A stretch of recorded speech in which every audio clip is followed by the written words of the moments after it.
जी सुनत तनी मना कइले बा मोरा भतारा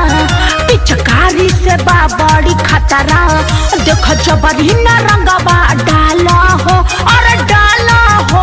अरे बुझला हो सुन देवरन पे कर भला हो ना भला हो कैसन डालब न लागी पाला हो देवरन पे कर भला हो कैसन डालब न लागी पाला हो ओहो अरे पूरी पर चढ़ बजका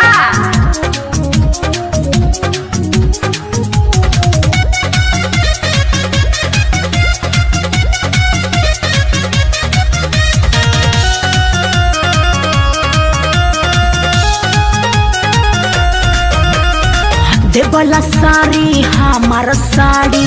ऊपर ऊपर लगई हो पास नया आइब दूरे से लगाइब तन को ना घबराई हो हरी बात बा हो सुना देवला साड़ी हमार साड़ी ऊपर ऊपर लगई हो पास नया आइब दूरे से लगाइब तन को ना घबराई हो डाले ला रंग बड़ी गाढ़ा पिचकारी के साइज बा बड़ा ऐसे धके ना रंग जनी माला हो अरे माला हो सुना देवरन पे कर भला हो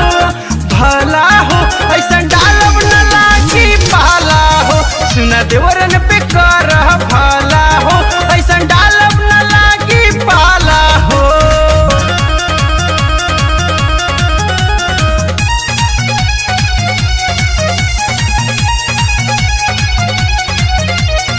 बटे बिचारा जवन तोहारा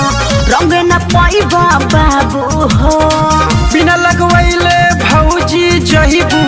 हर होली पछतैबू हो अरे का करब जी मरवाई कम कर से बटे बिचारा जवन तोहारा रंग न पाइबा बाबू हो बिना लगवैले भौजी जहिबू हर होली पछतैबू हो कर सोरब जनी बरियारी देव रंग ही में दासा बिगाड़ी जो न पूरी के दूर से बुझाला हो बुझाला हो